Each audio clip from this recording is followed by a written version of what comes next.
Hey, Blessed Tribe, it's Coach Jess. I'm back again with another mental health motivational word. I wanted to just come on really quickly this morning. I am still kind of like half asleep, but this is just the time of the day that I had available to make sure that I got God's word out and that I was obedient. So in this next season, you might find, that you may be going along your day and you have intentions. You have good intentions. God people have good intentions. We be wanting to do what God tell us to do, but life begin to life.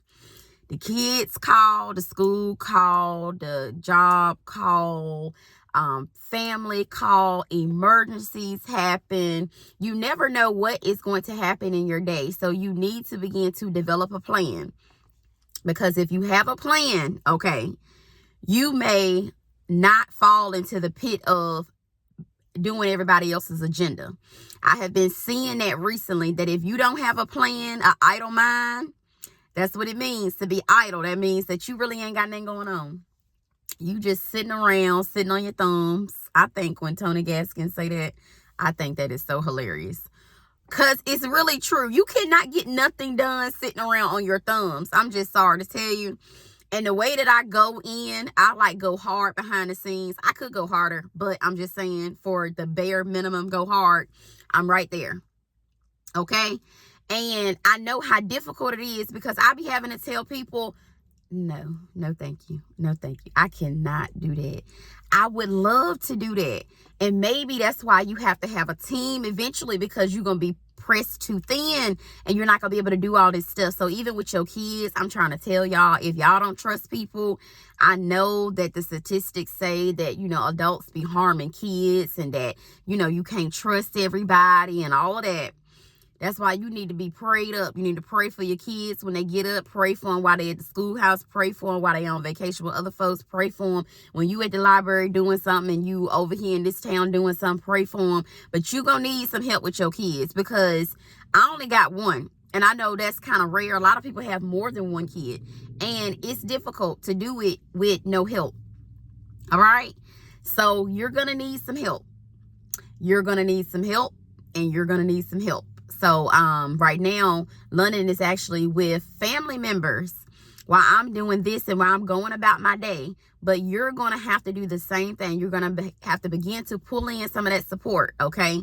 And develop a plan. And I know it's going to hurt to tell people, oh, I can't do that. I'm unavailable. It's going to seem like you always unavailable, but that's because you have gotten about God's business. And some people would be offended. And those are the people that you need to leave right there where they are in that offense. And then later on, when they see what you're building, they're going to say, oh, I knew you could do it all along. I was right there supporting you, but they was talking about you. They was trying to put their little foot out to make you trip up. They was getting in group chats talking about you, telling everybody you acting brand new. You think your nose in the air. Trust me, everybody has heard it before, especially when you begin to say no to foolishness and yes to righteousness. No to foolishness and yes to righteousness. People gonna talk about you like a dog. They gonna talk about you like you ain't never meant nothing. You ain't done nothing for them. Like they don't know you. They gonna even act like y'all ain't used to do the same things together. So it can seem like that they've been doing something that you haven't been doing. Like you have surpassed them like by a long shot. And they're going to be like, oh, I ain't never fooled with her like that. But y'all used to be right there in the same car, in the same school, in the same house, in the same club, at the same everything. But they're going to act like they didn't even know you. So you need to prepare your mind for this switch up. And the switch up is when you leave the enemy in the dust and he cannot take it. He gets sick. The spirit gets sick when they see how God changed you around. And on the flip side, other people get happy. They get joyous. Usually strangers be like, oh my goodness, like what? Teach me how. And that's the people you need to focus on, because familiar people will not accept you. They will not be able to muster you. You will irritate their spirit. Trust me, I'm speaking about things that I know about, Blessed Tribe. They're going to act like everything you do, you are living the most righteous life in your family. You are fasting, you're praying, you're watching your mouth, you are walking away from negative things, disengaging folks on the job. You just are killing the game, but everybody gonna act like you're the problem. And it makes you feel like, OMG. That's why I'm so glad that God told me to study about the eagle, the 9th mile. A lot of people only can stay at this 5th mile like an average bird. But you are like an eagle. You were meant to mount up with wings and soar, okay? You can soar through the storm. And a lot of storms that's in your life, if other people at the 5th mile had to deal with that, they'll be out. They'll say, God, give me some pills, give me something. I got to get out of here. I cannot take it. So that's another reason, because a lot of things that other people have been through, that you've been through, other people couldn't take it. They would have been, just took themselves out the game and said, God, this is too hard. Let me go back and convert back to my old ways. Okay. So that's another reason why you irritate people, is because they know that if they had to be faced with those same trials, they had to pick up that same cross, bury that person, get off of those substances, leave that relationship, they would not be able to do it.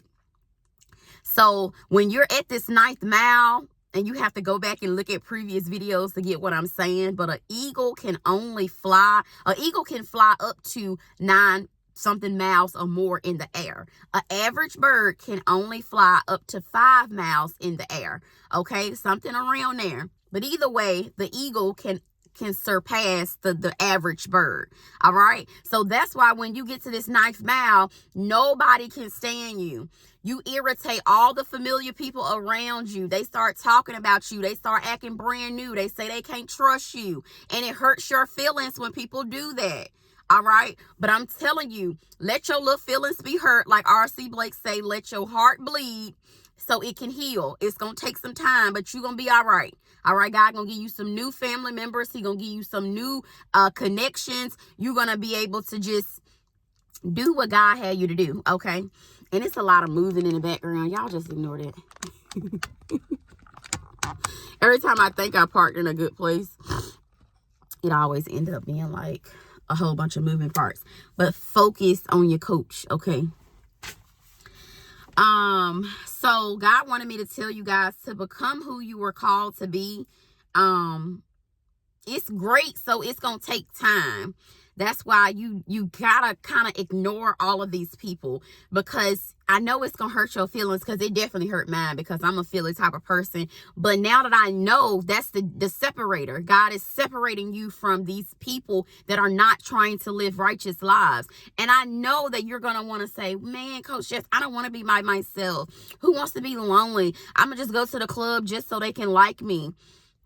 You better tell people no, because if you keep staying at this 5th mile when you were destined to be at this 9th mile, you're going to be miserable, because you're going to, at some point, you're going to say this low vibe, this low energy, this no substance conversation, it's going to get old. And when I say it's going to get old, like quick, you're going to be so discontent.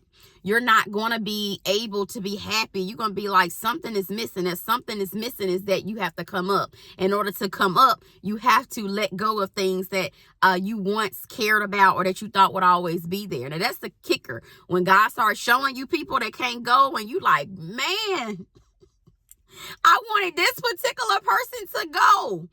But you're not in control of this. You have to be a willing vessel. And as a willing vessel, you have to say no to things he say no to. All right. And it's going to be challenging.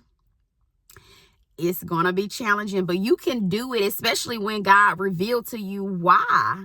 Later on, it started making sense. Stuff started being revealed. You're like, oh, that person don't even fool with me like I fool with them anyway. It was good that God showed me that they were a snake in the grass, or that they was envious, or that they was jealous, or that, you know, they just couldn't come up to this 9th mile. It's good that he showed it to me early, okay? And then later on, you'll say, man, thank you, God, because I wanted that person to go, but they just can't.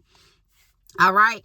So becoming of who you're called to be is going to take time. You are a masterpiece. People just don't throw masterpieces together and just push it out there. No. So that's why you're having to be separated. That's why you got to go higher. That's why you can't engage with negativity. That's why you can't go there. Everybody else can rumble in the street and fuss and fight and lose their mind when people die and act crazy on the job and complain and argue and talk about people in group chats and all this little elementary stuff that happens. But you can't do that.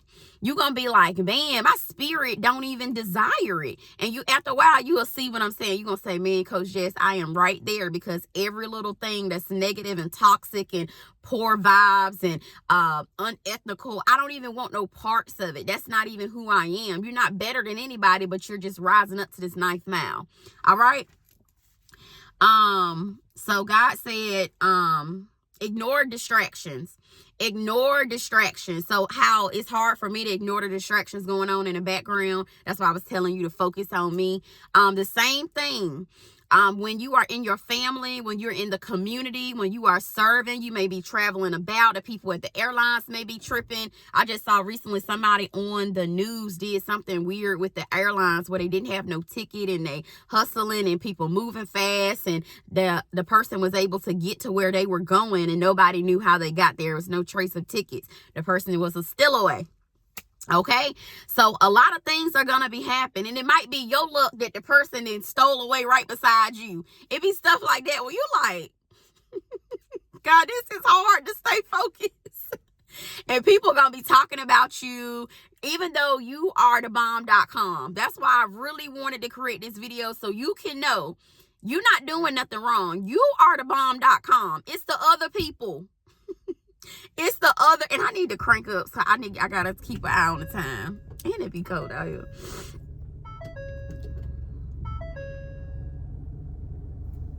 All right, yeah, you the bomb. Let me get some heat going.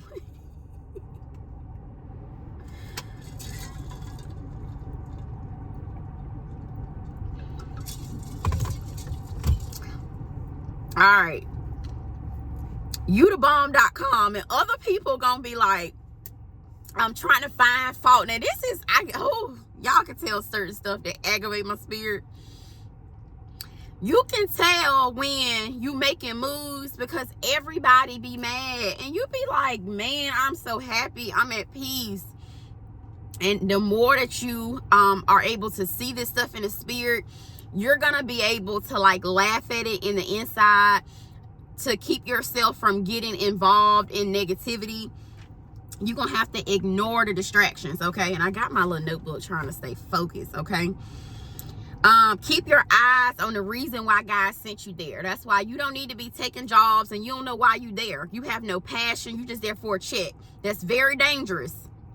You need to know your purpose. Are you there to learn those skills, them computer skills? Are you there to take a course? Are you there to impact the culture? Are you the only person there thinking, looking, sounding like you? You're there to impact the culture, not fall into the depths of the culture. You're there to shake up the environment, to let people know, listen, the light has arrived. You can either attract to it, or you can try to throw me under the bus. But you are there to impact the people who want to attract to your light. You're like a magnet. God is using you. It's nothing special about you. God told me, if you still thinking it's about you, you still at that 5th mile. All right, you're not quite up here at the 9th mile just yet. And it takes time. You are a masterpiece, so have grace with yourself. You may be at that 5th mile, but you rising up to the 6th, 7th, 8th. If you listening to what I'm saying and you like, yeah, I still be participating in that low vibe stuff, but it's starting to irritate me now. I can't do it comfortably. Like when I feel bad, when I talk about somebody, I go in the bathroom and pray about it and start repenting. Like, Lord, I should never said that about that person, trying to fit in a crowd and say stuff that don't even identify with my spirit and where God's taking me, okay? So keep your eyes on the reason why God sent you there. Do not get caught up in all this stuff. This stuff is so meaningless. It's like, it means nothing. It means nothing. You waste a lot of time, because I could have been out here chilling, drinking my little fizzy drink. I went to a restaurant recently and I got a what is it called? It's called like a version, I I think it was like, what was it? It was like a fizzy drink, but it didn't have any alcohol in it. And I really liked it. So I looked it up online and I created it here at home. But anywho, listen. Keep your eyes on the reason why God sent you to these places.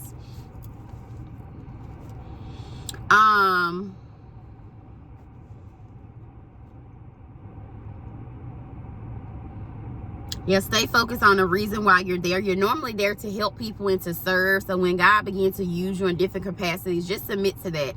Now, don't be giving away your whole trick and all of that. Make sure you pay your tithes and make sure if he says sow into that person or pray for that person. Most of the time, God is going to tell you to pray for people. He's going to tell you journal to that person. Give them a thank you card. Take them out for lunch. Just say that person looks beautiful today. Acknowledge that person. God is going to be using you in a very strategic way. He's going to say, go that way, do that. And you're going to have to submit to it. Okay. But don't be like trying to just, cause I'm quick for that. I'll be like, I'll just give them a card. I listen, just get that off my shoulders. But a lot of time God want to use my vessel, and I'm selfish with my vessel at times because I'm like, I don't want to be dealing with these different people and these spirits and this negativity and that trauma and that pain. I be trying to stay upbeat, and sometimes when you're giving a lot out of your gift, it's depleting. All right, so I want to encourage you, when God say don't be selfish with your vessel, don't be selfish with your vessel, okay? Because I could have been selfish with my vessel this morning and just sat right here and had my little fizzy drink and my little cozy sweater and my scarf, and but that's not what God called me to do. He said press play. So on your job, He gonna be saying serve. You're there as a servant, okay?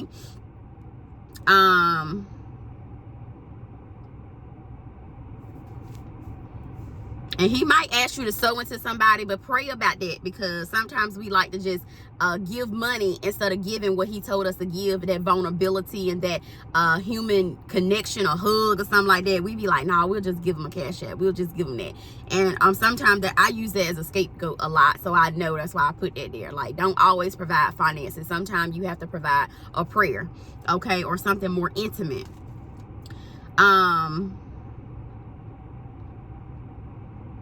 Yeah, ignore the negative commentary, okay? In the comments, y'all might see it sometimes. People be talking crazy, but all I do is say thank you, because the algorithm acknowledges positive and negative, and I just keep it moving. I keep on pressing play. 1,000 more videos after this. I'm going to keep pressing play. Like, don't play into that negative commentary, because that's a distraction, okay? And it's a waste of time, a complete waste of time.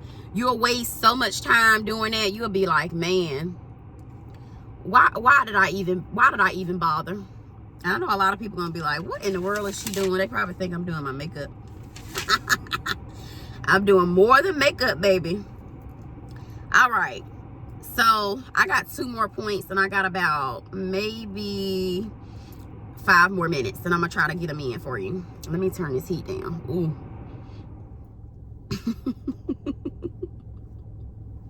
And I'm the person in the car that like cannot find a happy median.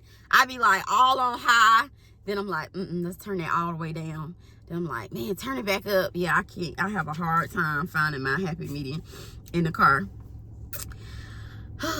Okay, blessed tribe. So your daddy said it's going to take some time for you to become who you were called to be, because you're great, okay? I wanted to just get on to confirm that you're the bomb.com, okay? You do a lot of things right. You helping people, you serving, you press and play consistently, you tuning into the channel, you're changing your language, you're being more submissive in your marriages, you're seeking to live that soft life, you are helping family, your nieces and nephews cling to you, everybody love you. It's only the haters, and they really admire you. You just at that 9th mile, they just don't know how to reach you, and they don't know how to ask for help, okay?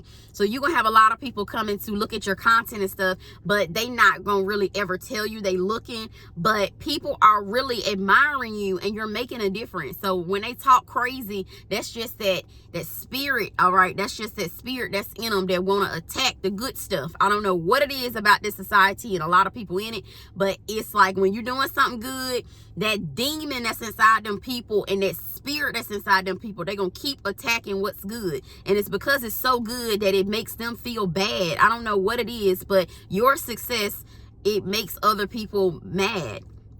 So I'm just trying to help you understand. Ignore those people. The commentary, what they try to say, that little dig. They talk about you and your child's father trying to raise the children. You're trying to save the money. You're helping the elders. You try to put yourself together. You're trying to start a channel. You're trying to do something different than anybody ever did in the bloodline. They're going to reap the benefits, but they try to talk about you bad.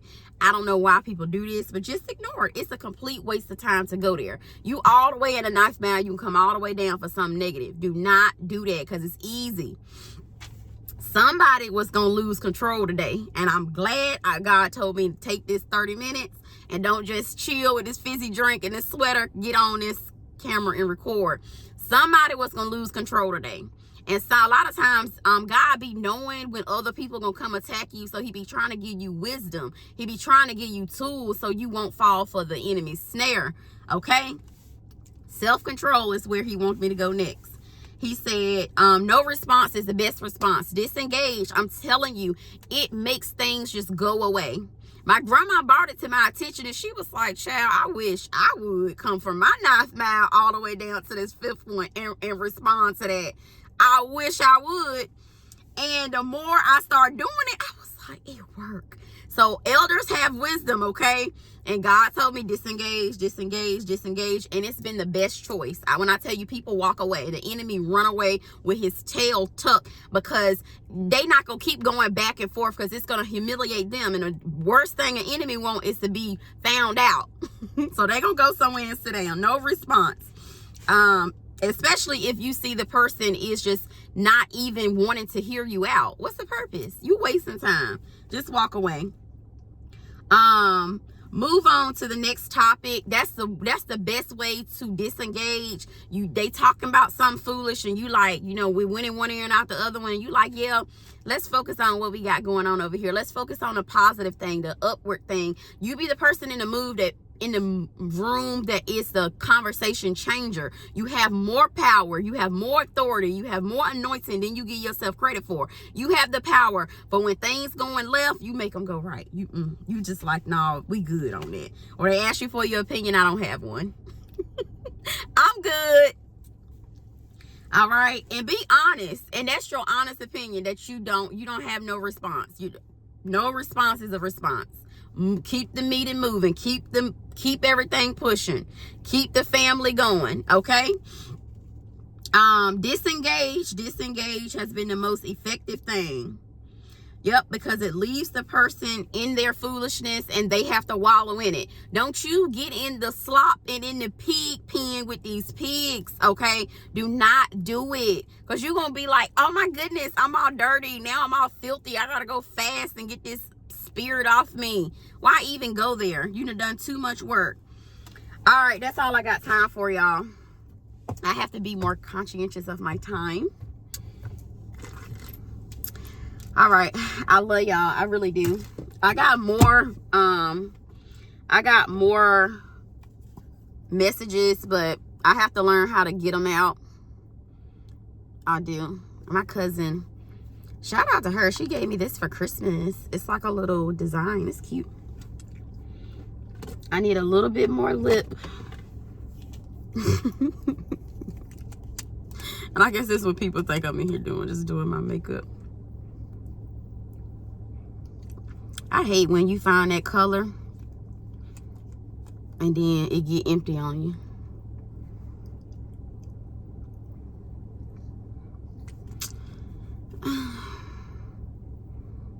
And I felt like a ponytail today.